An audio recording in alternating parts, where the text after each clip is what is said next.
Saturday రోజు night అయితే ఇక మూవీకైతే బయలుదేరామండి. చాలా రోజుల తర్వాత కాదండి, చాలా నెలల తర్వాత అని చెప్పొచ్చు. మేమైతే మూవీకెళ్ళక చాలా నెలలే అయిపోతుందనమాట. సో, 'మహా అవతార్ నరసింహ' మూవీ అయితే నాకైతే చూడాలనిపిచ్చి ఎన్నాళ్ళ మించో అనుకుంటున్నానండి. కానీ అస్సలకి వెళ్ళట్లేదు. మా వారు తీసుకెళ్ళట్లేదనమాట. సో, సాటర్డే ఏంటంటే మేము విజయవాడ టెంపుల్‌కెళ్ళామండి. ఈవినింగ్ అయితే ఇక ఇంటికాడే ఉన్నారు మా వారు.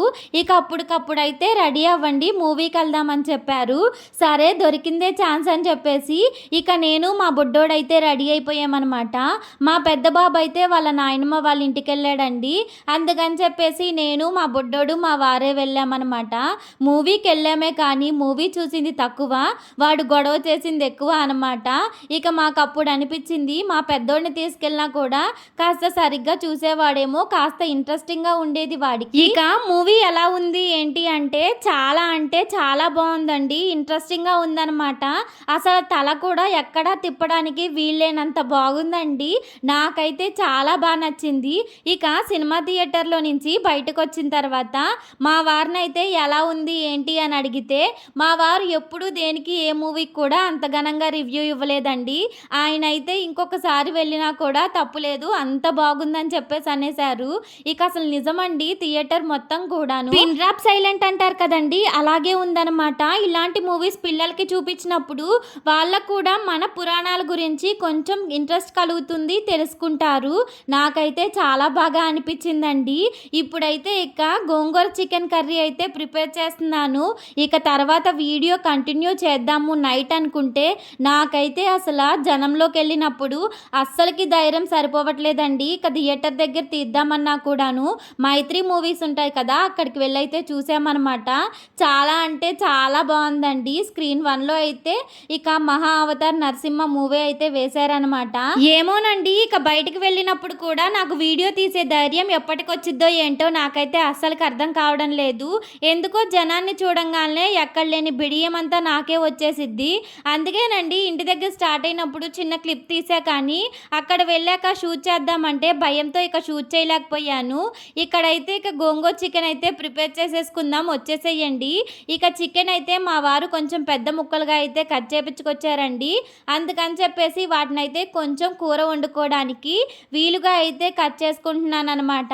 నేనేంటంటే వెజిటేబుల్ కట్ చేసుకోవడానికి వేరే చాక్ పెట్టుకుంటాను, ఇలా చికెన్ కట్ చేసుకోవడానికి వేరేదైతే పెట్టుకుంటానమాట. ఇలా పెద్దగా ఉన్న చాక్తో మనం చికెన్ అయితే ఈజీగా కట్ చేసేసుకోవచ్చండి. నేనైతే ఈ చాక్ని అయితే డీమార్ట్లో అయితే తీసుకున్నానమాట. నాకైతే చాలా బాగా యూజ్ అవుతుందండి. ఇదైతే నేను ఈ చాక్ తీసుకొని దగ్గరగా 6 ఇయర్స్ అయితే అవుతుందనమాట. అప్పటికి ఇప్పటికీ చెక్కు చెదరలేదండి, చక్కగా కటింగ్ అవుతుంది. మీరు వీడియోలో చూస్తుంటే మీకే అర్థమవుతుంది కదా ఎంత బాగా నైఫ్ అయితే కట్ అవుతుందో. ఇక్కడ చికెన్ అయితే ఫాస్ట్గా అయితే ఇక కట్ చేసేసుకుంటున్నాను. టైం అప్పటికే చాలా అయిపోయిందండి. ఇక మళ్ళీ మా వారు అన్నానికి వస్తారేమో అని చెప్పేసి ఇక చికెన్ అయితే కట్ చేస్తున్నాను. మా చిన్న బాబు కూడా ఇక మార్నింగ్ అయితే వాళ్ళ నాయనమ్మోళ్ళ ఇంటికి అయితే వెళ్ళారండి. ఇదైతే సండే రోజు నేను షూట్ చేసిన వీడియో. అప్పటికి 11:30 అయిపోయిందనమాట. ఇక కర్రీ చేయడం లేట్ అయిపోయింది. ఇక టిఫిన్లోకి అయితే చపాతీ అయితే ప్రిపేర్ చేశానండి. ఇక మా వారైతే చపాతీ బంగాళదుంప కర్రీ వేసుకొని తినేసి వెళ్ళారనమాట. ఇక ఆఫ్టర్నూన్ లంచ్కి అయితే గోంగూర తెచ్చాను కదండి, గోంగూర చికెన్ అయితే ప్రిపేర్ చేస్తున్నాను. ఇక చికెన్ కట్ చేసుకొని ఫాస్ట్గా వండేయడమే. గోంగూర చికెన్ అయితే నేను చేసి చాలా రోజులు అయిపోయిందండి. మా వారికి అయితే గోంగూర చికెన్ అంటే చాలా ఇష్టం అనమాట. ఎప్పుడూ ఒకే స్టైల్లో చేయనండి. ఇక గోంగూర చికెన్ కానీ ఏ కర్రీ అయినా కూడాను ఎప్పుడూ ఒకే విధంగా చెయ్యను. ఇక డిఫరెంట్గా అయితే కర్రీస్ అయితే చేంజ్ చేస్తూ ఉంటానన్నమాట. ఒక్కోసారి ఒక్కో స్టైల్లో అయితే చేస్తూ ఉంటాను. ఎందుకంటే ఎప్పుడూ ఒకే విధంగా కర్రీస్ చేసామంటే బోర్ కొట్టేసిద్దండి, ఇక ఎక్కువగా అయితే తినలేమన్నమాట.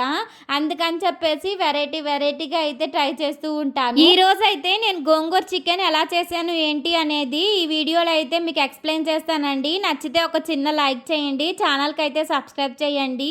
ఈ రోజు అయితే చికెన్ ఫ్రై చేసుకున్న తర్వాత గోంగూర అయితే కలిపేశానండి. ఫస్ట్ అయితే కొంచెం అంత ఆయిల్ వేసుకొని దాంట్లో ఉల్లిపాయ పచ్చిమిర్చి వేసుకున్నాను. వాటిని అయితే ఇక గోల్డెన్ బ్రౌన్ కలర్ వచ్చే వరకు కొంచెం పసుపు ఉప్పు వేసుకొని ఫ్రై చేసేసుకున్నానండి. ఈ ఉల్లిపాయ ఏంటంటే మనకి సాల్ట్ వేస్తే త్వరగా వేగిద్ది. ఇదైతే అందరికీ తెలిసిన విషయమే కదా. ఇప్పుడైతే మనకి ఉల్లిపాయ పచ్చిమిర్చి బాగా ఆయిల్లో ఫ్రై అయిపోయినాయండి. దీంట్లో అయితే మనం ఇప్పుడు చికెన్ అయితే యాడ్ చేసుకోవడమే. ఇక మనం ముందుగానే చికెన్ కడిగి పెట్టుకున్నాం కదండి, ఇక దాన్ని అయితే దీంట్లోకి యాడ్ చేసుకొని ఇక చికెన్లో నుంచి మనకేంటంటే నీచు వాటర్ అంటారు కదా, అదంతా రిలీజ్ అయిపోవాలండి. చికెన్లో నుంచి అయితే మనకి చాలా వాటర్ వస్తుందన్నమాట. అవంతా కూడా చక్కగా రిలీజ్ అయిపోయి మనకైతే ఆయిల్ అనేది పైకి తేలాలన్నమాట. ఇదైతే ఇక కేజీ చికెన్ ఏమోనండి, నాకైతే కొంచెం కేజీకి తూగలేదేమో అనిపించేసింది. ఇక నేనైతే హాఫ్ కేజీ తండి అని చెప్పాను. ఇక మా వారైతే కేజీ చికెన్ అయితే తీసుకొచ్చారండి. ఇక అందుకని చెప్పేసి దాంట్లోనే ఆయనకి 4 పీసులు అయితే ఇక ఫ్రైకి అయితే తీసి పక్కకు పెట్టేశాను. ఈ లోపైతే చికెన్ ఇక మగ్గుతుందని చెప్పేసి ఒక పక్కనైతే గోంగూర బాగా వాష్ చేసుకొని ఇక అది ఒక పక్కనైతే పెట్టేశానండి. గోంగూర అయితే ఒక కట్టే కాబట్టి అది త్వరగా మగ్గిపోతుంది. ఇక సిమ్లో అయితే పెట్టానండి గోంగూరని, ఎందుకంటే ఒక కట్టే కాబట్టి త్వరగా అయితే ఉడికిపోతుంది, త్వరగా అడ్డుగంటుతుందని చెప్పేసి సిమ్లోనే పెట్టుకొని గోంగూరను అయితే చక్కగా మగ్గిచ్చేసుకుంటున్నాను. ఇక్కడైతే ఈలోపు దీంట్లో నుంచి మనకి వాటర్ అంతా రిలీజ్ అయిపోయి ఇక ఆయిల్ అయితే పైకి తేలుతుందండి. ఇప్పుడైతే దాంట్లో కొంచెం అంత అల్లం వెల్లుల్లి పేస్ట్ అయితే యాడ్ చేసుకున్నాను. అల్లం వెల్లుల్లి పేస్ట్ వేసిన తర్వాత ఇక సిమ్లో పెట్టుకొని బాగా మిక్స్ చేసుకుంటున్నానండి. అల్లం వెల్లుల్లి పేస్ట్ మనకు అడుగంటిందంటే ఇక చేదుగా అనిపించిద్ది అనమాట. అందుకని చెప్పేసి అల్లం వెల్లుల్లి వేసుకున్న తర్వాత ఆ ప్రాసెస్ ఇక సిమ్లోనే చేసుకున్నాను అనమాట. చెమట్లు అయితే కారిపోతున్నాయండి పొయ్యి సెగను ఉండడం వల్ల. ఇప్పుడైతే ఇక మంచిగా అల్లం వెల్లుల్లి పేస్ట్ అయితే పచ్చి వాసన అంతా పోయిందండి. దాంట్లోనే కొంచెం అంత కారం అయితే యాడ్ చేసుకున్నాను అనమాట. ఇక కారం అల్లం వెల్లుల్లి పేస్ట్లో ఇక మనకి పచ్చి వాసన అంతా పోయే వరకు సిమ్లోనే దీన్ని అయితే బాగా మగ్గిచ్చేసుకుంటానండి. ఇక గ్యాస్ పొయ్యి తొడడం నాకు మళ్ళీ వంట చేసేటప్పుడు ఎంతమంది చేస్తారండి, అసలు అదేంటో కానీ ఇక వంట చేసేటప్పుడు ఏదైనా సరే మనకు కొంచెం కింద పడిందంటే ఇక తీసేదాకా చెయ్యి ఆగదనమాట. ఆ వంట అయినా కాసేపు ఆపి అది క్లీన్ చేసుకున్న తర్వాత మళ్ళీ ఇక కంటిన్యూ చేస్తాను. అలా ఎన్నిసార్లు చేయగాల్చుకున్నామో ఇక అయితే తెలియదు అనమాట. ఇలా ఎంతమంది ఉంటారు నాకైతే కామెంట్ సెక్షన్లో కామెంట్ చేయండి. నాలాగా చాలామంది ఉంటారనుకుంటానండి. అదేంటో తెలీదు. ఇక దాని మీదే మనకి దృష్టి అంతా వంట మీద ఉండదండి. కింద ఏదైతే పడిందో దాని వైపే ఉండిద్ది అనమాట మన చూపు. ఎప్పుడెప్పుడు తీసేద్దాము, ఇక ఆయిల్ ఏదైనా పడ్డా కూడా కొంచెం క్లాత్తో తుడిచేస్తే పోద్ది కదా అని చెప్పేసి దాని గురించే ఇక మైండ్లో స్ట్రక్ అయిపోద్ది అనమాట. ఇక్కడైతే ఇక గరం మసాలా కూడా యాడ్ చేసుకొని ఇక చికెన్ మసాలా ఉంటే అది కూడా యాడ్ చేసుకోండి. టేస్ట్ అయితే చాలా బాగుంటుంది. నా దగ్గర అయితే ఉంది కానీ వేయడం మర్చిపోయాను అనమాట. ఇక కొంచెం కొత్తిమీర యాడ్ చేసుకొని బాగా కలిపేసుకుంటున్నానండి. మనకేంటంటే ఇది అడుగంటిందంటే టేస్ట్ అనేది మారిపోతుంది, ఇక చేదుగా అనిపిస్తుందండి. అందుకని చెప్పేసి ఇక జాగ్రత్తగా సిమ్లో పెట్టుకొని ఫ్రై చేసేసుకుంటున్నాను. ఇప్పుడైతే అది సిమ్లో మగ్గుతుండగానే గోంగూర అయితే మనకి రెడీ అయిపోయిందండి. దీన్నైతే కొంచెం అంత మెదుపుకొని ఇక చికెన్లోకి యాడ్ చేసేసుకోవడమే. గోంగూర అయితే అసలు లక్ అయిపోయిందండి, వెంటనే ఉడికిపోయిందనమాట. ఇక అడుగంటకుండా జాగ్రత్తగా చేసేసుకున్నాను. ఇక్కడైతే చికెన్ అయితే రెడీ అయిపోయింది కదా, ఇక దీన్నైతే ఒక గిన్నెలోకి అయితే తీసుకుంటున్నానండి. మా వారికైతే చికెన్ ఫ్రై అయితే ఇలా చాలా ఇష్టంగా తింటారనమాట. అన్నంలోకి కూడా చక్కగా కలుపుకోవడానికి వీలుగా ఉండిద్ది కదా అని ఆయనకైతే కొంచెం పక్కకు తీసి పెట్టేశాను. ఇదైతే దీంట్లో ఇప్పుడు గోంగూర అయితే యాడ్ చేసేసుకుందామండి. గోంగూర యాడ్ చేసుకోగానే అసలు ఫ్లేవర్ అయితే భలేగా వచ్చిందనమాట. సో మనకేంటంటే గోంగూర కూడా అడుగంటకుండా జాగ్రత్తగా చేసుకోవాలండి. లేకపోతే గోంగూర అనేది మనకేంటంటే మాడిపోయిన స్మెల్ అయితే వచ్చేసిద్దండి. ఇకైతే నాకు చికెన్ చూస్తున్నా కూడా నోట్లో నీళ్ళు రావడం లేదేమో కానీ గోంగూర చూడంగానే నోరైతే అసలు అలాగా అనిపించిద్దండి. అదేంటో గోంగూర అంటే అందరికీ అదొక ఎమోషన్ కదండి, చూడంగానే తినాలి అనిపిస్తుంది, నోరైతే నీళ్ళు వచ్చేస్తుంది అనమాట. ఇక ఇక్కడైతే గోంగూరని చికెన్తో కొంచెం అంత మగ్గనిచ్చిన తర్వాత మనం ముందుగానే గోంగూర ఉడకపెట్టుకున్నాం కదండి, ఆ గిన్నెలోకి అయితే ఇక మొత్తం షిఫ్ట్ చేసేసుకున్నాను. దీనికైతే ఇప్పుడు పోపు అయితే వేస్తున్నాను అనమాట. కొంతమంది అయితే డైరెక్ట్గా అలాగే తినేస్తారు. ఇలా పోపు వేసుకుంటే ఇంకొంచెం టేస్ట్ బాగుండిద్దండి. ఒకసారి ఇలా ట్రై చేసి చూడండి. ఇప్పుడు చూసారు కదండి, మనం చికెన్ అయితే ఓన్లీ ఫ్రై చేసుకున్నాం అనమాట. ఇలాగైతే చేయలేదు, ఇక టమాటా అవన్నీ వేయలేదండి. కొన్నిసార్లు అయితే అవి కూడా వేసి అయితే చేస్తూ ఉంటాను. ఇక్కడైతే కొంచెం ఆయిల్ వేసుకొని దాంట్లోనే పోపు దినుసులు, ఎండుమిర్చి, కరివేపాకు, కొత్తిమీర కొత్తిమీర యాడ్ చేసుకున్నానండి.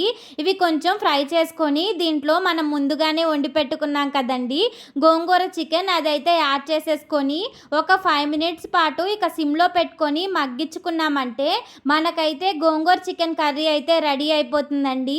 టేస్ట్ అయితే సూపర్గా ఉంటుంది. ఇలా అయితే ఒక్కసారి ట్రై చేసి చూడండి. చాలా అంటే చాలా బాగుండిద్ది అనమాట. మనం ఏదైనా సరే తక్కువ క్వాంటిటీ చేసుకున్నప్పుడే టేస్ట్ అయితే డబల్ అవుతుంది కదా.